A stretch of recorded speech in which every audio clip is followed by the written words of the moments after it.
Set 2. We fought daily, Kevin and I. My main job as producer was to recruit people for the hot seat. After I signed someone up, Kevin began researching the person, getting his questions ready. Every day he asked me, "Did you sign her up?" Every day I answered, "No." Well, he got frustrated. "What do you mean, no? Don't you want to sign her up?" I told him I wasn't sure. His eyes bugged out. "Not sure? How can you not be sure? We high-fived in the lunchroom weeks ago. We were thinking Stargirl miniseries even. This is a hot seat from heaven." I shrugged. "That was then. Now I'm not sure." He looked at me like I had 3 ears. "What's there to be not sure about?" I shrugged. "Well then," he said, "I'll sign her up." He walked away. "You have to find another director then," I said. He stopped. I could almost see the steam rising from his shoulders. He turned, pointed. "Leo, you could be a real jerk sometimes." He walked off. It was uncomfortable. Kevin, Quinlan, and I usually agreed on everything. We had been best friends since arriving in Arizona the same week 4 years before. We both thought the prickly pear cactus looked like ping pong paddles with whiskers, and the saguaros looked like dinosaur mittens. We both loved strawberry banana smoothies. We both wanted to go into television. Kevin often said he wanted to be a sleazy talk show host, and he wasn't kidding. I wanted to be a sports announcer or news anchor. We conceived Hot Seat together and convinced the faculty to let us do it. It was an instant hit. It quickly became the most popular thing in school. So why was I balking? I didn't know. I had some vague feeling, but the only one that I could identify was a warning: leave her alone. In time, Hillary's hypothesis, so called by Kevin, about Stargirl's origins gave way to other theories.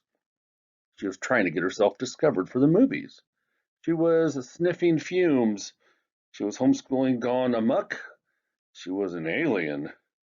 The rat that she brought to school was only the tip of the iceberg. She had hundreds of them, some as big as cats.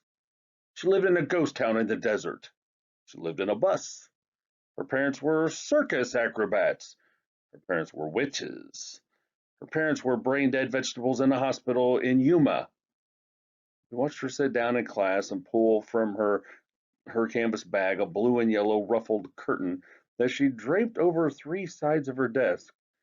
We saw her set out a 3-inch clear glass vase and drop into it a white and yellow daisy. She did and undid this in every class she attended 6 times a day. Only on Monday mornings was the daisy fresh. By last period, the petals were drooping. By Wednesday, the petals began to fall, the stem to sag. By Friday, the flower hung down over the rim of the waterless vase, its dead stump of a head shedding yellow dust in the pencil groove. We joined her as she sang happy birthday to us in the lunchroom. We heard her greet us in the hallways and classrooms, and we wondered how she knew our names and our birthdays. Her caught in headlights eyes gave her a look of perpetual astonishment, so that we found ourselves turning and looking back over our shoulders, wondering what we were missing. She laughed when there was no joke. She danced when there was no music. She had no friends, yet she was the friendliest person in school. In her answers in class, she often spoke of seahorses and stars, but she did not know what a football was. She said there was no television in her house. She was elusive. She was today. She was tomorrow. She was the faintest scent of cactus flower, the flitting shadow of an elf owl. We did not know what to make of her. In our minds, we tried to pin her to a corkboard like a butterfly, but the pin merely went through and away she flew. Kevin wasn't the only one. Other kids pestered me. "Put her on the hot seat." I lied. I said she was only a 10th grader and you had to be at least a junior to be on hot seat. Meanwhile, I kept my distance. I observed her as if she were a bird in an aviary.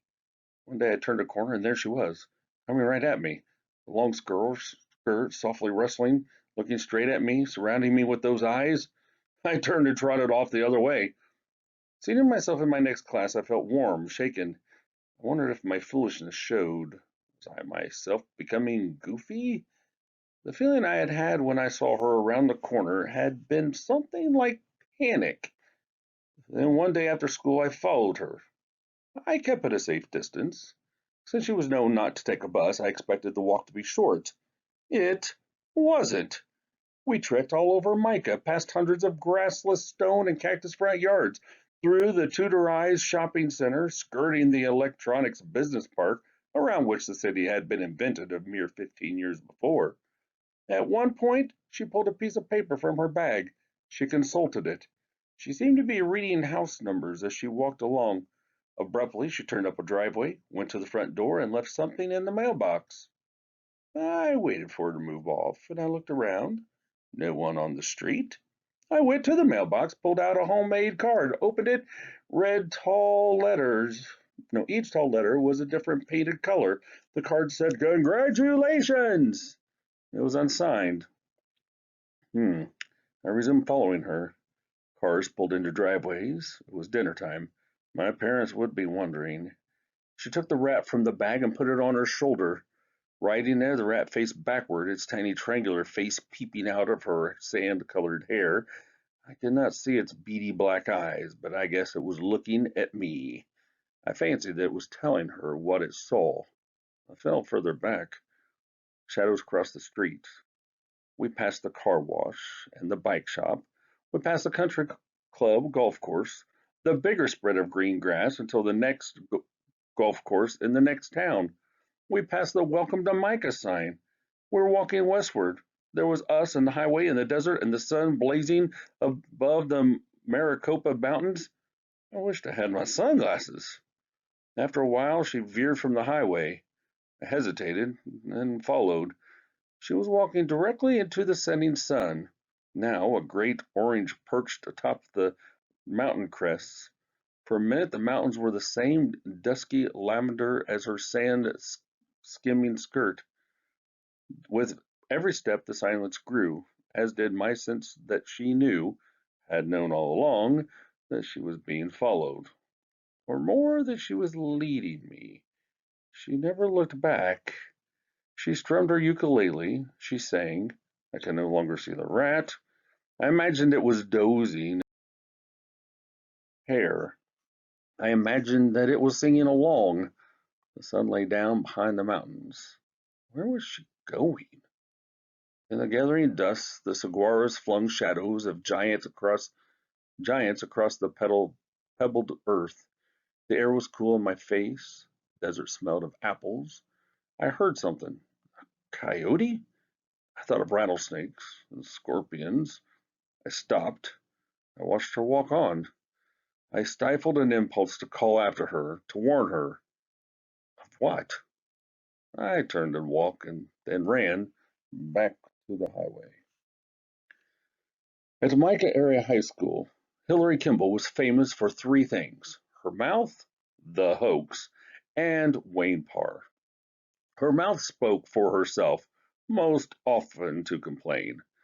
The episode that became known as Hillary's hoax took place in her sophomore year when she tried out for cheerleading. Her face and hair and figure were right enough, and she surely had the mouth. She made the squad easily, and then she stunned everyone by turning it down. She said she just wanted to prove that she could do it. She said that she had no intention of yammering and bouncing in front of empty bleachers, which was usually the case, and anyway, she hated sports. As for Wayne Parr, he was her boyfriend. Mouth-wise, he was her opposite. He seldom opened his. He didn't have to. All he had to do was appear. That was his job. Appear. By both girls' and boys' standards, Wayne Parr was gorgeous, but he was more and less than that. In terms of achievement, Wayne Parr seemed to be nobody. He played on no sports teams, joined no organizations, won no awards, earned no A's. He was elected to nothing, honored for nothing, and yet, though I did not realize this until years later, He was Grand Marshal of our daily parade. We did not wake up in the morning and ask ourselves, what will Wayne Parr wear today? Or how will Wayne Parr act today? At least not consciously. But on some level below awareness, that is exactly what we did. Wayne Parr did not go to football and basketball games, and by and large, neither did we. Wayne Parr did not ask questions in class or get worked up over teachers or pep rallies, and neither did we.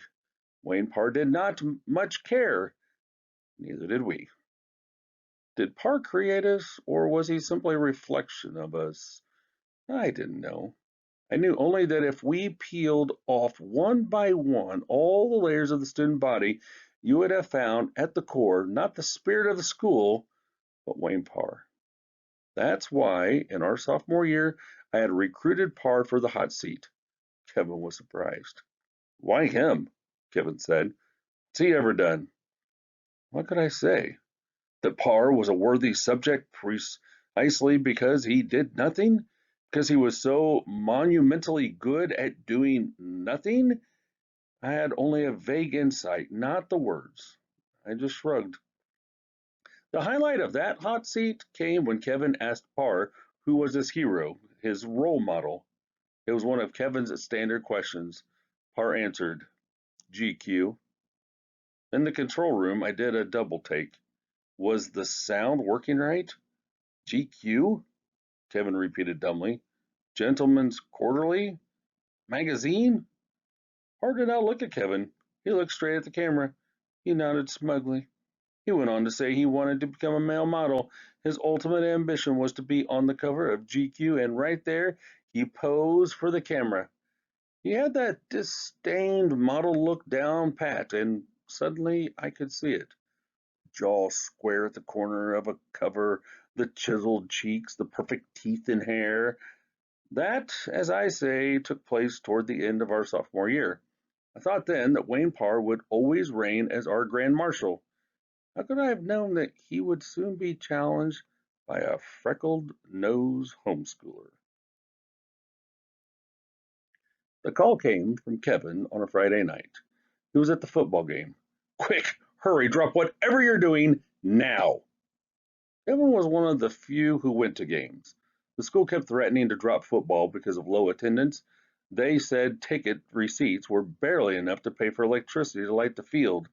But Kevin was screaming on the phone. I jumped in the family pickup and I raced to the stadium. I bolted from the truck. Kevin was at the gate, windmill in his arms. Hurry! I drew the $2 admission at the ticket window and he raced for the field. See better up here, he said, yanking me into the stands. It was halftime.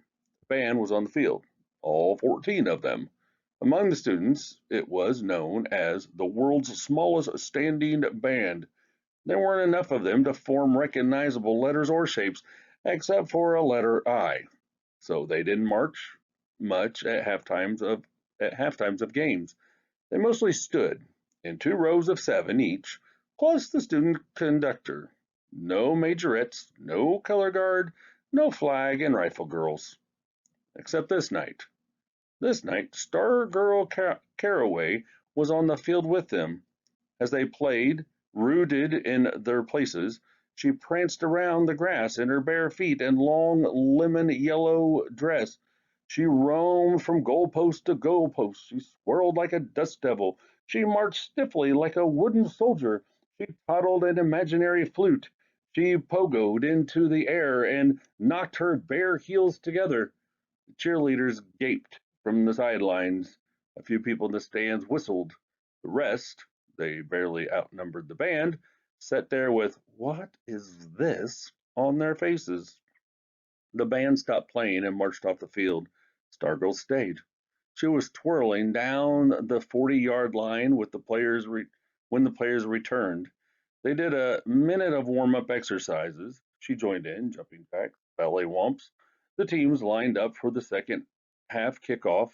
The ball perched on the kicking tree. She was still on the field. The referee blew the whistle, pointed to her. He flapped his hand for her to go away. Instead, she dashed for the ball. She plucked it off the tee and danced with it, spinning and hugging it and hoisting it into the air. The players looked at their coaches, the coaches looked at the officials blew their whistles and began converging on her. The sole policeman on duty headed for the field. She punted the ball over the visiting team's bench and ran from the field and out of the stadium. Everyone cheered. The spectators, the cheerleaders, the band, the players, the officials, the parents running the hot dog stand, the policemen, me. We whistled and stomped our feet on the aluminum bleachers. The cheerleaders stared up in delighted surprise. For the first time, they were hearing something come back from the stands. They did cartwheels and backflips and even a three-tier pyramid. Old timers, or as old as timers get in a city as young as Micah, said that they had never heard such a racket. For the next home game, more than 1,000 people showed up, everyone but Wayne Parr and Hillary Kimball. There was a line at the ticket window. The refreshment stand ran out of hot dogs. A second policeman was called in. The cheerleaders were in their glory. They screamed up and down the bleachers, "Give me an E!" The bleachers screamed back, "E!" We were the Electrons, in honor of the town's electronics heritage. The cheerleaders ran through all of their routines before the first quarter was over. The band was loud and peppy. The football team even scored a touchdown. In the stands, heads kept swinging to the edges of the field, to the entrance, to the street lamp lighted darkness behind the stadium. The sense of expectation grew as the first half came to a close. The band marched smartly onto the field. Even they were looking around. The musicians did their program. They even formed a small lopsided circle. They seemed to linger on the field, drawing out their notes, waiting. Finally, reluctantly, they marched to the sideline. The players returned. They kept glancing round as they did their warm-ups. When the referee raised his arm and blew his whistle for the second half to begin, a sense of disappointment fell over the stadium. The cheerleader's shoulders sagged. She wasn't coming. On the following Monday, we got a shock in the lunchroom. Bleached, blonde, and beautiful Mallory Stillwell, captain of the cheerleaders, was sitting with Stargirl. She sat with her, ate with her, talked with her, walked out with her. By sixth period, the whole school knew Stargirl had been invited to become a cheerleader and had said yes. People in Phoenix must have heard us buzzing. Would she wear the usual skirt and sweater like everyone else? Would she do the usual cheers? Did all the cheerleaders want this, or was it just the captain's idea? Were they jealous? Cheerleading practice drew a crowd. At least 100 of us stood by the parking lot that day, watching her learn the cheers, watching her jump around in her long pioneer dress. She spent 2 weeks practicing. Halfway through the second week, she wore a uniform: green trimmed white V-neck cotton sweater, short green and white pleated skirt. She looked just like the rest of them. Still to us, she was not truly a cheerleader, but Stargirl dressed like one. She continued to strum her ukulele and sing happy birthday to people. She still wore long skirts on non-game days and made a home of her school desk.